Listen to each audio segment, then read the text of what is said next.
It's going to come to your neighborhoods. All of us are going to be impacted by this.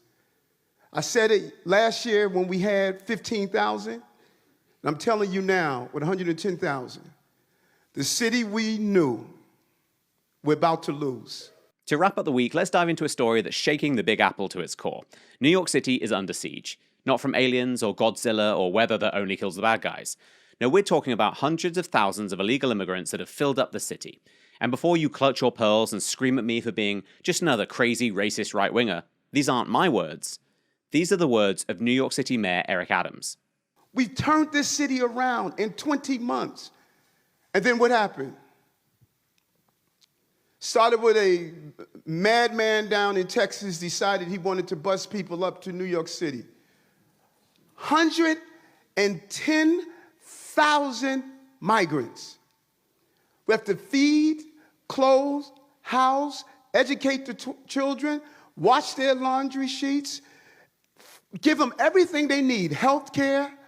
And this team here, we stated, let's do everything possible before we have to push it out into neighborhoods and communities. Month after month, I stood up and I said, this is going to come to a neighborhood near you. Well, we're here. We're here. We're getting no support on this national crisis, and we're receiving no support. And let me tell you something, New Yorkers. Never in my life have I had a problem that I did not see an ending to. I don't see an ending to this. I don't see an ending to this. This issue will destroy New York City. Destroy New York City.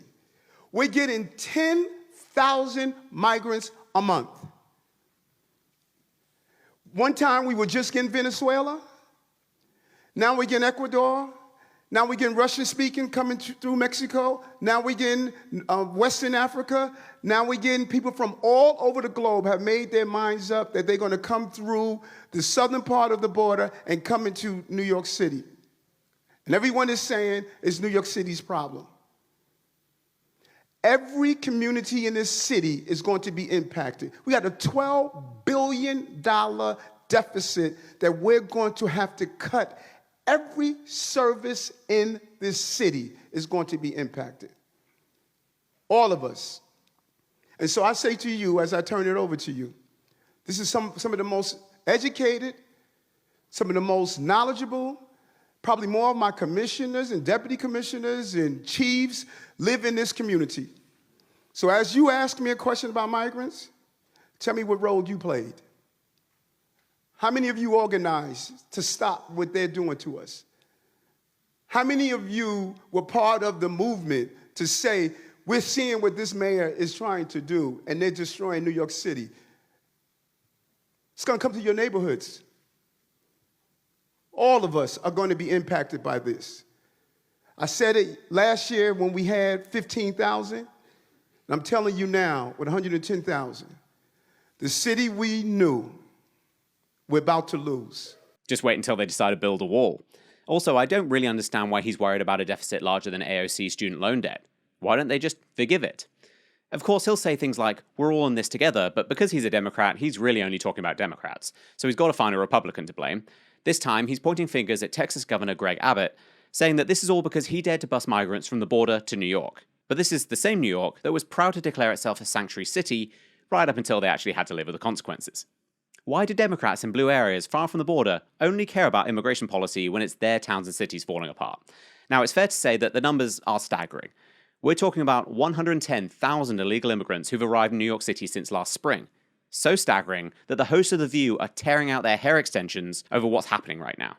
But frankly, I think we need to find, and we've dealt with this before. I lived in Miami. I was an immigrant in Miami in the 80s. You'll remember when we had the Mariel boat lift. Yes. 125,000 Cubans came in a matter of 6 months. It puts tremendous stress on a city, on a community, on the social services.